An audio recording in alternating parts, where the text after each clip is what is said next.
Hello dear students, this lecture is for class 12th and the lecture is about sexually transmitted diseases, much awaited topic, sexually transmitted diseases. Sexually transmitted diseases, STDs, sexually transmitted disease. बेटा इस topic के बारे में मैं अक्सर बेशतर lectures में बोलता आया हूं कि ये जो टॉपिक है इसमें बहुत अच्छी फैक्चुअल इंफॉर्मेशन है, फैक्ट बेस्ड टॉपिक है ये बेटा। इसमें नीट के रिलेटेड भी बहुत सारे क्वेश्चंस बन सकते हैं, इसमें जेके बोर्ड जो एग्ज़ाम होते हैं उसके लिए भी अच्छे खासे क्वेश्चंस बन सकते हैं। वो कोई भी डिजीज़ पूछ सकते हैं, किसी भी डिजीज़ के सिम्टम्स पूछ सकते हैं, कॉजेटिव एजेंट पूछ सकते हैं। बेटा ये सेक्सुअली ट्रांसमिटेड डिजीजेस जो टॉपिक है बेटा, ये टॉपिक बेसिकली है तो अभी उन्होंने रखा है, रिप्रोडक्टिव हेल्थ का टॉपिक है बेटा। लेकिन अगर आपने सिलेबस की स्टडी की होगी, अपनी 12th के सिलेबस की स्टडी अगर की होगी आपने बेटा, तो आपको पता होगा बायोलॉजी एंड ह्यूमन वेलफेयर एक यूनिट है आप लोगों का। उस यूनिट में अलग पढ़नी होती है, हमें डिजीजेस के बारे में पढ़ना होता है। What is the disease, what are the types of disease, classification of disease क्या है, उधर हमने डिटेल में पढ़ना होता है। और कुछ डिजीजेस उन्होंने रिकमेंड किए, उन्होंने हमें सिलेबस में बताया कि कुछ डिजीज के बारे में आपको वहां भी पढ़ना होता है। अब ये रिप्रोडक्शन के रिलेटेड हम रिप्रोडक्टिव हेल्थ पढ़ रहे हैं बेटा। रिप्रोडक्टिव हेल्थ पढ़ने के उस पर्सपेक्टिव में इन्होंने ये इन डिजीजेस को इसी टॉपिक में डाल दिया, इसी सब यूनिट में डाल दिया, बिकॉज दे आर शाबाश related to that reproductive health, sexually transmitted diseases, because these diseases basically hit reproductive systems, reproductive organs. They hit basically reproductive physiology of male or females in humans. That is why ये topic रखा गया है अभी। Otherwise ये topic कहाँ का है? उस डिजीज का है जो disease biology and human welfare का टॉपिक है। वहां पे भी हमें डिजीज डिटेल में डिस्कस करनी है बेटा, types of disease and all that, किसको डिजीज कहेंगे किसको नहीं कहेंगे। तो बेटा ये तो हुआ एक ओवरव्यू, डिजीजेस कहां कहां पे आपको सिलेबस में पढ़नी है बेटा। अब ये जो सेक्सुअली ट्रांसमिटेड डिजीज है, इनमें क्या क्या पढ़ना है, इसमें इसको पढ़ने के लिए भी एक ट्रेंड है बेटा, एक ट्रेंड है इन डिजीज को याद रखने का और पढ़ने का। एक ट्रेंड है, एक ओरिएंटेशन है, एक ऑर्डर है बेटा। उसके बारे में भी मैं बात करता हूं। पहले ये पढ़ा जाता है कि ये इंट्रोडक्शन में देखते हैं, इसकी ओवरव्यू देखते हैं, ये है कौन सी चीजें, ओवरव्यू देखते हैं पहले इन डिजीजेस का। What are sexually transmitted diseases, ये किस टाइप की डिजीजेस है बेटा, ये कितनी खतरनाक है, इनकी कितनी सिग्निफिकेंस है आजकल की मॉडर्न वर्ल्ड में। जो भी आज डिजीज वर्ल्ड है, एपिडेमोलॉजी है बेटा, उसमें कितनी इनकी शाबाश क्या चीज़ है, इनके कितनी सिग्निफिकेंस है। प्लस उसके बाद हमें कितने टाइप्स की ये डिजीजेज है, इसमें टाइप्स में आ जाते हैं बेटा इसके कॉजेटिव एजेंट कौन कौन से एजेंट्स, कौन कौन से ऑर्गेनिज्म्स इन डिजीजेस को काज करवा सकते हैं। उतना ही नहीं, कैसे काज होंगी, ठीक है बेटा, कॉज लॉजिक क्या है, कैसे काज होगी, कैसे काज होगी का मतलब एपिडेमोलॉजी, वो मैं आपको बताता हूं। फिर किस डिजीज का क्या सिम्टम है बेटा, उसके बाद किस डिजीज में क्या शाबाश करना होगा ताकि हम उस डिजीज से बच सकेंगे, उसको कहेंगे प्रोफिलैक्सिस, जिसको आप प्रिवेंशन कहते हैं, वो मैं बताऊंगा आपको बेटा। And last but least but शाबाश उसको कहते हैं ट्रीटमेंट। ट्रीटमेंट का मतलब समझते हो ना बेटा, कौन सी दवाइयां इनके लिए रिकमेंड कर सकते हैं हम जिनकी वजह से इसको रोक दिया जाता है, ट्रीट कैसे करते हैं उसको। तो ये बहुत सारी चीजें हमें पढ़नी है हर डिजीज के बारे में, लेकिन पहले हम जाएंगे इसकी ओवरव्यू में। What are sexually transmitted disease, sexually transmitted disease कौन सी डिजीज होंगी बेटा। सबसे पहला पॉइंट, दीज आर शाबाश communicable diseases, these are communicable diseases. पहला पॉइंट ये है, आपको इसका मतलब पता चल गया। डिजीजेस जो होती है हमारी दो टाइप की होती है, communicable and non communicable. These are the communicable diseases that are transmitted from, कहां से बेटा, that are transmitted from an affected person, बेटा जिसको ये डिजीज लगी होगी उस पर्सन से, that are transmitted from that person to the, शाबाश, हेल्दी पर्सन। पहले बेटा ये कहेंगे एक हेल्दी पर्सन को ट्रांसमिट की जा सकती है, बट याद रखना बेटा ये जो हेल्दी पर्सन की बात मैं यहां कर रहा हूं ना बेटा, ये हेल्दी पर्सन ससेप्टेबल होगा। This person must be susceptible. Susceptible का मतलब होता है ये उस रिस्क फैक्टर की कैटेगरी में आता होगा जहां पे इसके चांसेस बनते होंगे उस डिजीज को कैच करने की। ठीक है बेटा, मतलब हेल्दी तो होगा, तब तक हेल्दी होगा, लेकिन साथ साथ में इसके चांसेस क्या होंगे इस डिजीज को कैच करने की, इसके चांसेस होंगे। वो चांसेस क्यों होंगे वो आगे जाके आपको पता चलेगा। These are transmitted from affected person to healthy person, though that healthy person is susceptible healthy person. अच्छा, ट्रांसमिट की जाती है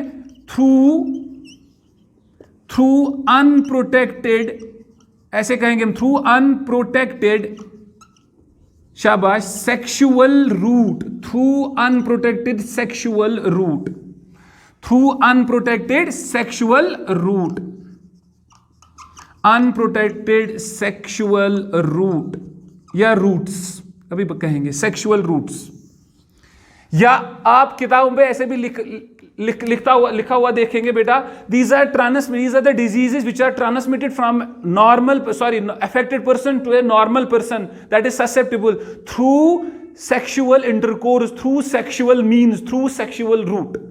ये रूट कौन कौन से हो सकते हैं बेटा, इन रूट्स में अलग अलग शाबाश टाइप के रूट हो सकते हैं। सेक्सुअल रूट की बात कर रहा हूं बेटा, this sexual route can be oral, it can be शाबाश बेटा एनल, इट कैन बी बेटा वेजाइनल। ये सेक्सुअल रूट है। अगर सेक्सुअल इंटरकोर्स इन रूट्स के थ्रू किया जाएगा बेटा तो इन रूट्स को ही सेक्सुअल रूट कहते हैं। अगर अनप्रोटेक्टेड सेक्सुअल इंटरकोर्स या सेक्सुअल एक्टिविटीज की जाएगी, ये 3 रूट्स की बात हो रही है यहां पे। लेकिन आप इस डेफिनेशन को साथ साथ में इस चीज का भी ख्याल रखेंगे, इस डेफिनेशन में ये 3 रूट्स जो है sexual route, these STDs are transmitted through sexual means, illegal or unprotected sexual means. Yes, और 2 सेक्सुअल मीन्स कौन कौन से हो सकते हैं, ऑरल, एनल एंड वेजाइनल बेटा। लेकिन सेक्सुअल रूट जो है बेटा, this sexual route is the primary route, primary route. Most of the STDs, majority of the STDs are transmitted through this route. That means this route becomes primary route.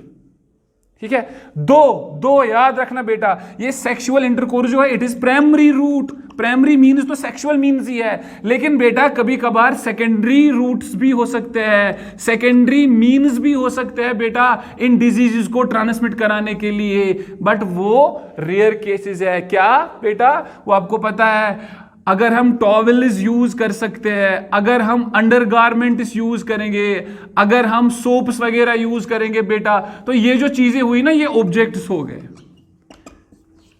Through objects भी ये, अगर infected person का कोई भी इनमें से कोई जो है ऑब्जेक्ट यूज किया जाएगा, इससे भी चांसेस है ये डिजीज कैच हो सकती है बेटा। बट ये सेकेंडरी रूट बन सकती है, लेकिन प्राइमरी और मेजर रूट कौन सा बेटा, सेक्सुअल रूट। ये एसटीडीज की बात हो रही है, सेक्सुअली ट्रांसमिटेड डिजीजेस।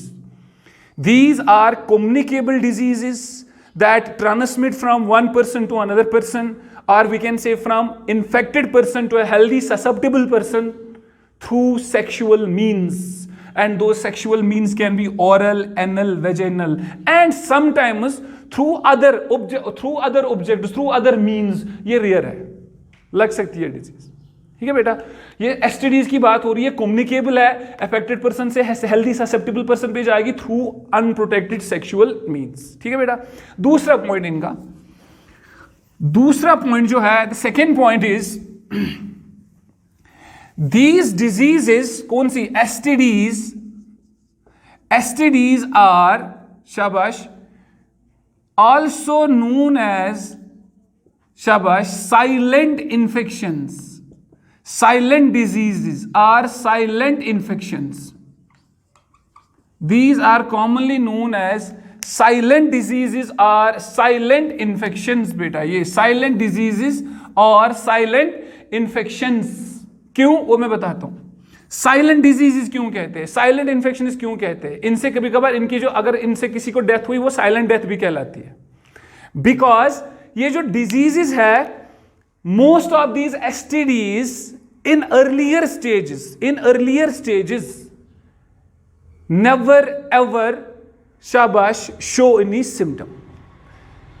इनमें सिम्टम्स नहीं आते हैं पहले। बेटा पहले जब डिजीज लगी हुई होती है ना, उस पीरियड में ये सिम्टम्स जल्दी एक्सप्रेस नहीं कर, there is no presentation of symptoms in majority of the sexually transmitted diseases. बेटा जब सिम्टम्स आते हैं तब तक देर हुई होती है।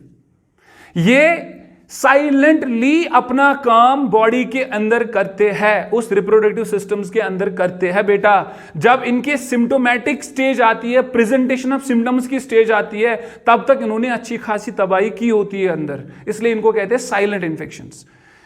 इंक्यूबेशन पीरियड इनका अच्छा खासा लंबा होता है। मैं अभी समझाऊंगा what is the incubation period. ठीक है बेटा, ये बॉडी में बहुत देर तक क्या रहते हैं, साइलेंट रहते हैं। तो हम क्या लिख सकते हैं, why they are known as silent infections, because शाबाश the presentation of symptoms is delayed or is late, presentation of symptoms is late, जो कि शाबाश that is absent in किस में, ये presentation of symptoms absent किन में होते हैं, earlier stages में। earlier stages में ये presentation of symptoms नहीं होते हैं, ये अपने symptoms show करते हैं later stages में, जब तक अंदर बॉडी में बहुत सारे disturbances, बहुत सारे effects पड़ गए होते हैं। बेटा ठीक है, तो ये साइलेंट डिजीजेस कहलाते हैं, साइलेंट इन्फेक्शंस कहलाते हैं। अगर आपको कोई पूछेगा ना इसमें क्या है, ये इंक्यूबेशन पीरियड की बात हो रही है बेटा, यहां पे ये क्यों डिले होता है, कब होता है, ये इंक्यूबेशन पीरियड की बात हो रही है। अगर मेडिकल टर्मिनोलॉजी की बात करेंगे, आफ्टर सम टाइम मैं आपको, जब मैं डिजीज पढ़ाना स्टार्ट करूंगा, मैं उस टाइम ये भी बोलूंगा what is the term incubation period. ठीक है बेटा, इस पीरियड को पढ़ना जरूरी है। ये तो हुआ एक और पॉइंट है बेटा। एक और पॉइंट क्या है, वो ये है, वो पॉइंट ये है कि दीज डिजीजेस समटाइम्स, इन डिजीजेस को इंटरनेशनल डिजीज भी कहते हैं। These STDs are sometimes known as, शाबाश क्या कहते हैं इनको, इंटरनेशनल डिजीजेस। इंटरनेशनल डिजीजेस मतलब क्या होता है बेटा, कुछ डिजीजेस होते हैं they are regional diseases. Regional का मतलब क्या होता है, डिस्ट्रीब्यूशन रीजनल होती है उनकी। मैं एग्जांपल आपको समझाता हूं बेटा। इन अफ्रीकन कंट्रीज जो कि इक्वेटर के नजदीक है बेटा, ट्रॉपिकल कंट्रीज जो होते हैं बेटा, उनमें क्या होता है, उनमें कुछ डिजीजेस ज्यादा प्रिवेलेंट होते हैं as compare to the other section या other side of the world. जैसे अफ्रीकन कंट्रीज में मलेरिया से बहुत सारे डेथ्स होते हैं। जो मलेरिया की डेथ्स होती है ना, वो जो कोल्डर एरियाज होते हैं उनमें नहीं होती है। ये अलग अलग डिजीज होती है। इंटरनेशनल डिजीज का मतलब होता है दे होल्ड नो शाबाश बैरियर्स और दे नेवर शाबाश ever care about borders. These diseases can be found शाबाश, और these diseases occur in almost all the parts of the world. Almost all the parts of the world.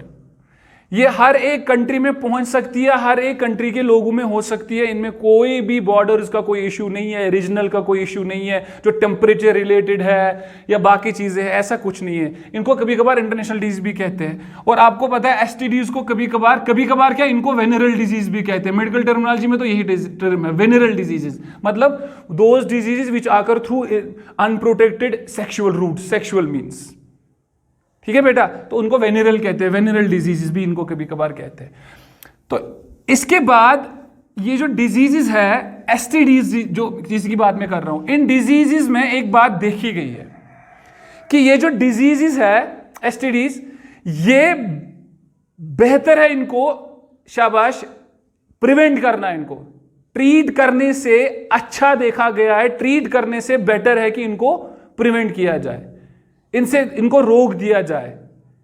ठीक है ना। Prophylactic measures शाबाश बेटा apply किए जाएंगे, जिसकी वजह से ये प्रिवेंट करेंगे, हम इनसे दूर रहेंगे, एब्सिस्ट किया जाएगा बेटा, ताकि इनको ट्रीट किया जाएगा। ट्रीटमेंट इनका होता है, लेकिन उस ट्रीटमेंट के लिए पहले डिजीज लगनी जरूरी है।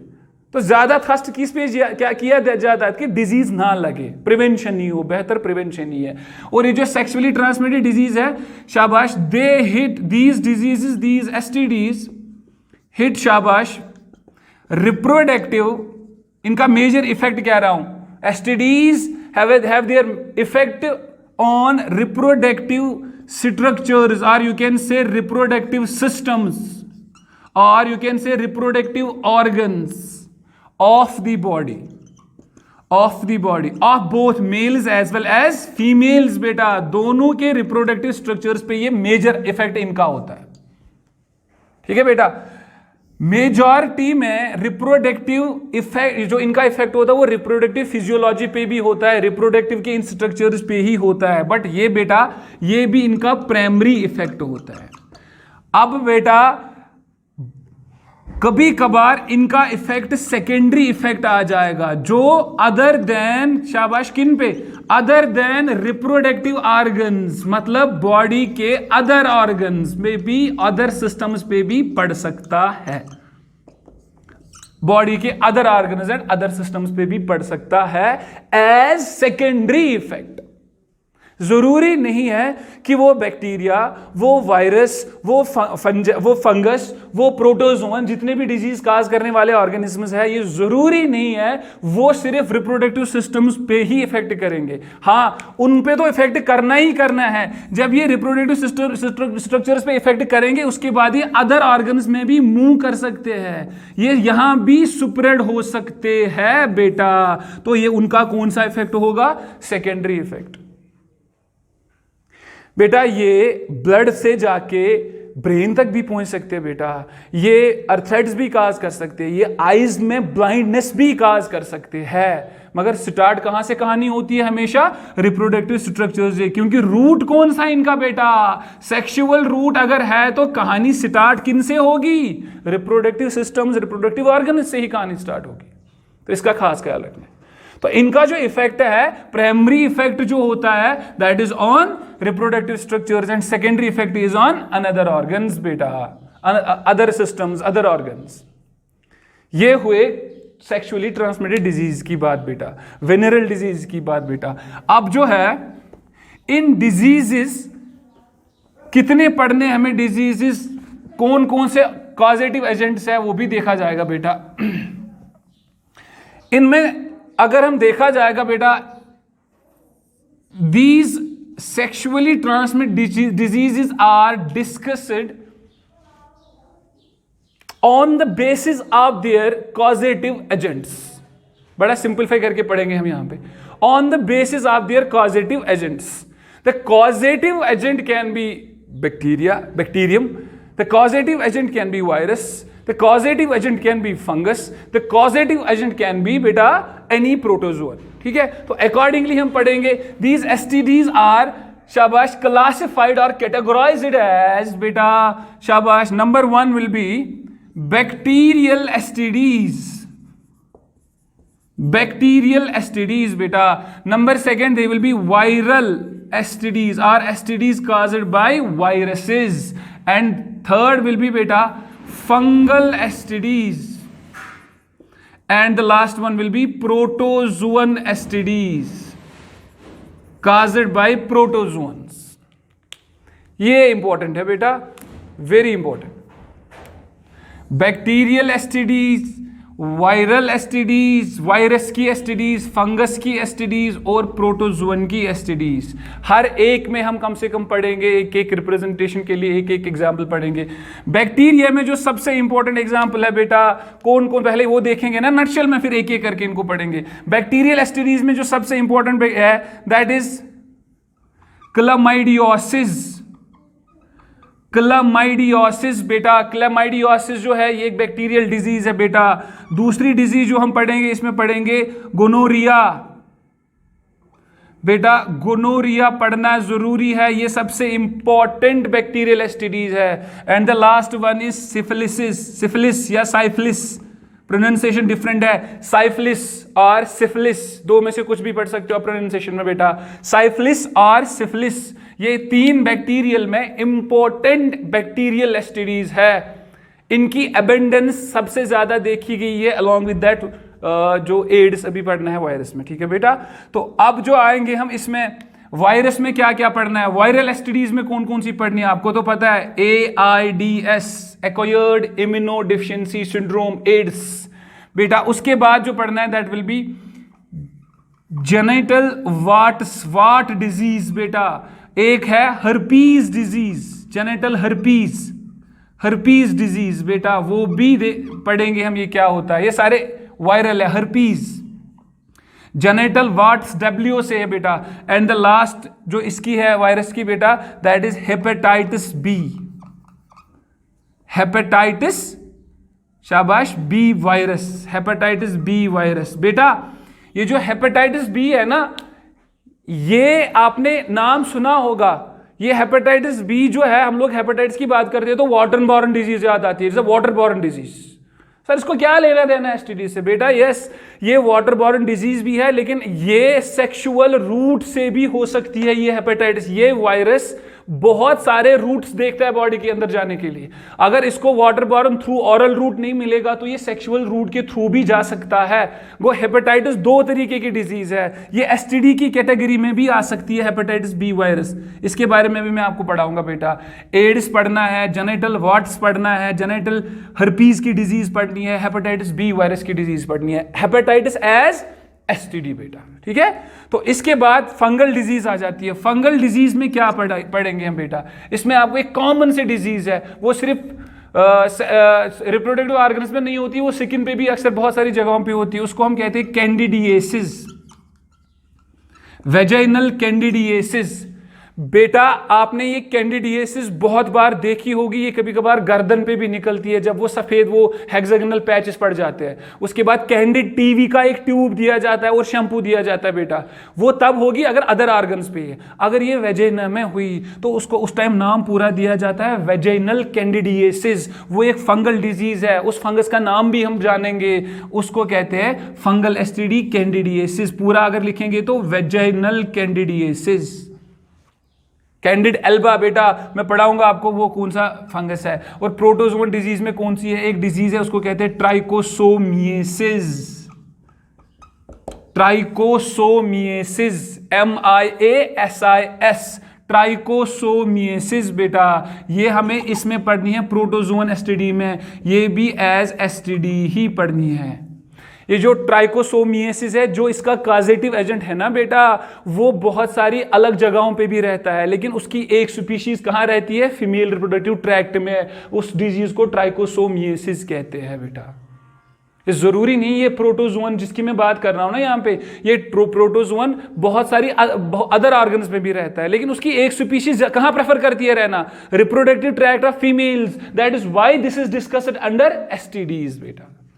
तो हम यहां से स्टार्ट करना है, इन कैटेगरीज से स्टार्ट करना है बेटा, एक एक करके इन सारे डिजीज को हमें डिटेल में पढ़ना है। दैट इज बैक्टीरियल और एसटीडी जो है, पहले बैक्टीरियल एसटीडी स्टार्ट करेंगे। लेकिन इन सारे डिजीजेस को पढ़ने से पहले मैं आपको बताऊंगा कि आपको किस किस चीज को डिस्कस करना है, किस किस चीज का ख्याल रखना है हर एक डिजीज को एग्जाम में लिखते टाइम। क्या क्या चीज आपको अंडरलाइन करनी है, किस किस चीज को आपका एग्जामिनर जो है वो नोट करता जाएगा। अगर सपोज मैंने क्लैमाइडियोसिस अभी पढ़नी है, गोनोरिया मुझे पढ़ाना है आपको, ये सिफिलिस आपको एग्जाम में लिखना है, इस डिजीज को बड़े शॉर्ट और सिंप्लीफाइड वे में आपको डिस्कस करना है बेटा। और उस डिस्कस करने के लिए किन किन चीजों को एक किस किस तरीके में, किस ऑर्डर में आपको डिस्कस करना पड़ेगा। एक ही वो बार ऑर्डर याद रखो, हर किसी डिजीज को उसी पैटर्न पे डिस्कस करेंगे हम, और आप भी एग्जाम में उसी तरीके से वो नोट डाउन करते जाएंगे बेटा। वो बिल्कुल एक सेट पैटर्न है, सेट अरेंजमेंट है, वो हम देखेंगे। फिलहाल तो ये नोट किया होगा आप लोगों ने। हम आ जाते पहले उस पैटर्न पे, फिर हम बैक्टीरियल एसटीडीज स्टार्ट करेंगे बेटा। तो उस पैटर्न में सबसे इंपॉर्टेंट पैटर्न जो बेटा हमारे लिए है वो क्या क्या है बेटा? That is first and foremost. हम जब डिजीज का नाम लिखेंगे, या याद रखना बेटा, ये आप बड़ा काम आएगा, क्योंकि इसी से मैंने कहा ना, this is fact based topic. इसमें आपको वो फैक्ट्स उठाने हैं नीट के लिए, तो आपको यहां से जब आप 12th में इसको नोटबुक पे भी नोट करेंगे ना, तो आपको वो फैक्ट्स दूर से ही नजर आएंगे। को जमलिंग करके इसको लिखना नहीं है, आपको जमल नहीं करना है, आपको प्रॉपर एक सेट पैटर्न बताऊंगा। डिजीज जो होती है ना, डिजीज पैथोलॉजी बेटा, एपिडेमोलॉजी जो डिजीज की होती है, या जो पैथोलॉजी जब भी डिजीज के बारे में पढ़ते हैं ना मेडिकल कॉलेज में भी, उनका भी एक सेट पैटर्न होता है। सेट पैटर्न क्या होता है? डिजीज है तो सबसे पहले काजेटिव एजेंट कौन है, ठीक है बेटा, इस डिजीज के बारे में ये लिखना है, अंडरलाइन करना है काजेटिव एजेंट कौन है, ये किस वजह से काज होती है, कौन काज कराता है इसको। It can B fungus, it can B protozoan, it can B virus, it can B bacteria. Accordingly आप लिखेंगे, उसका साइंटिफिक नेम लिखेंगे और दोनों नाम को अंडरलाइन करेंगे, जेनेरिक नेम को भी और स्पीशीज नेम को भी।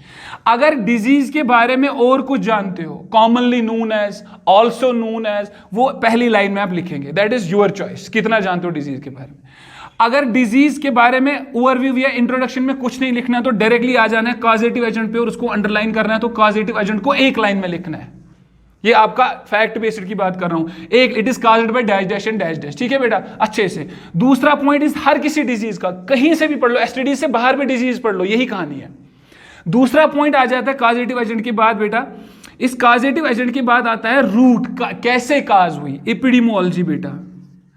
एपिडेमियोलॉजी में आ जाता है, एपिडेमियोलॉजी में आता है कि ये किस रूट से किस तरीके से काज हुई, ठीक है बेटा। हम क्या पढ़ रहे हैं? Sexually transmitted disease. हमें हर डिजीज का एक ही पॉइंट याद रखना है, शाबाश, रखना है ना, unprotected sexual contact with infected person, उसी से काज होती है ना बेटा। तो हर किसी डिजीज को यहां पे एक ही लाइन आ जाएगी जो एपिडेमियोलॉजी में आ जाती है। कैसे काज होती है, पहले किसने काज की करवाई, फिर कैसे काज हुई, रूट क्या था उसका, हमें पता है सेक्सुअल रूट है, unprotected sexual copulation, unprotected touch with the sex, वो आपको पता है। एपिडेमियोलॉजी के बाद अंडरलाइन करना है, एपिडेमियोलॉजी के बाद आ जाता है बेटा, शाबाश, उसकी इंपॉर्टेंट बात आता है सिम्टम्स। हर किसी डिजीज को डिस्कस करते यही ख्याल रखना बेटा। उसके बाद आ जाते हैं सिम्टम्स।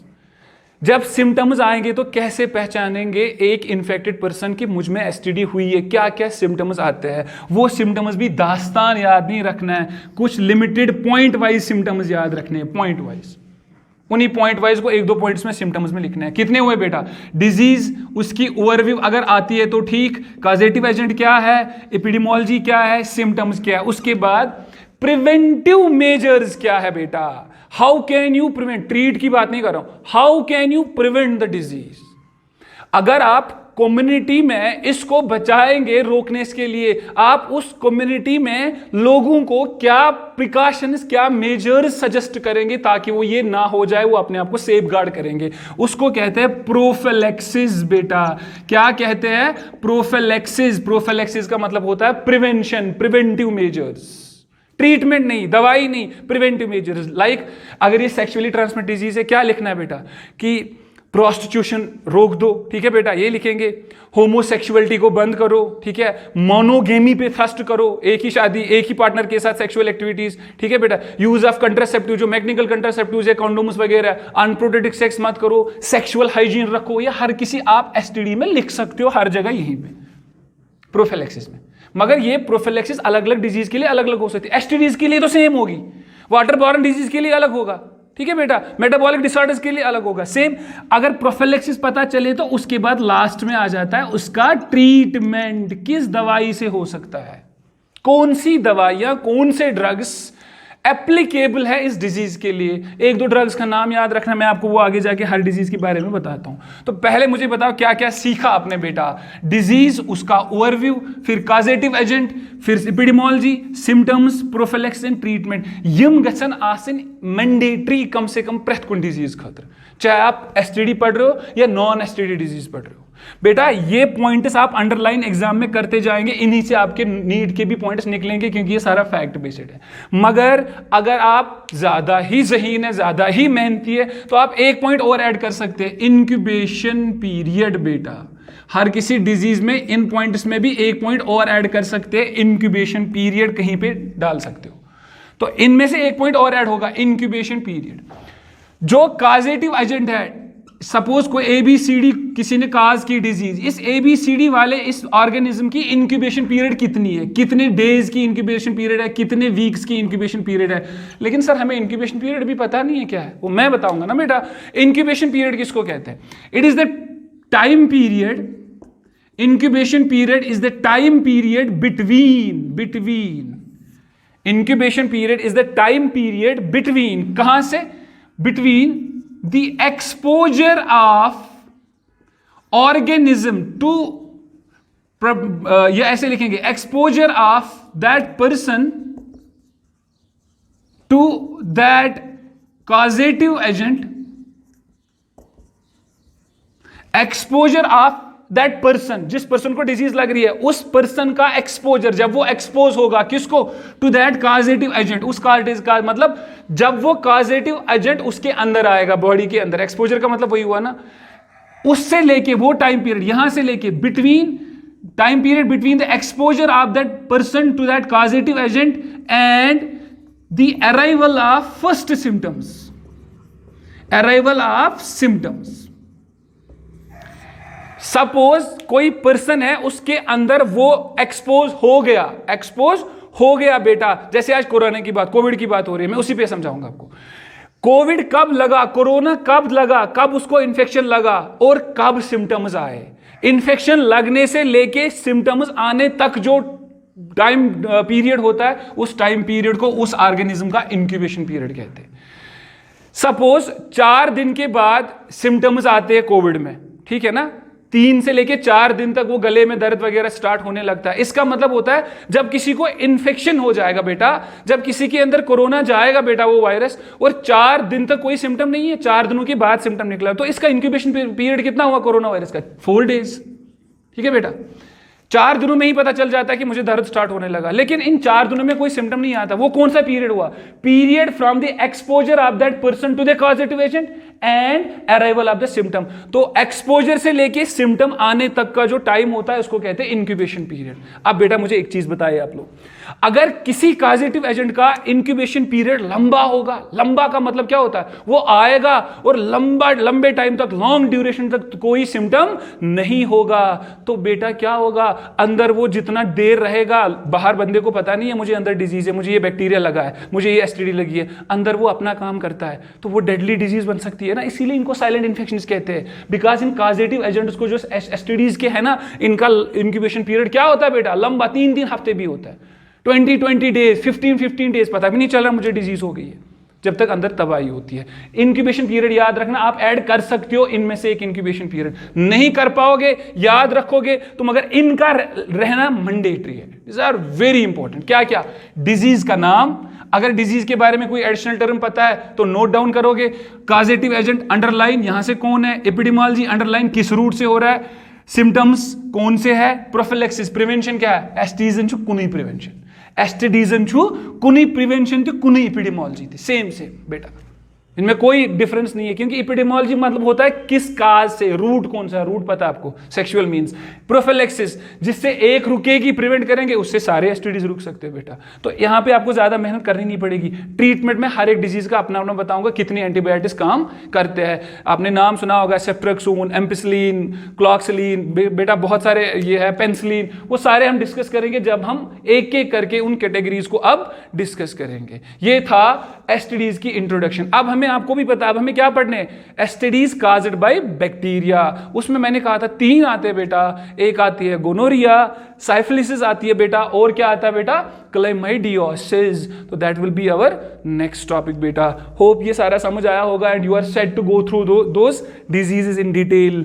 ठीक है बेटा, thank you, it's enough for today.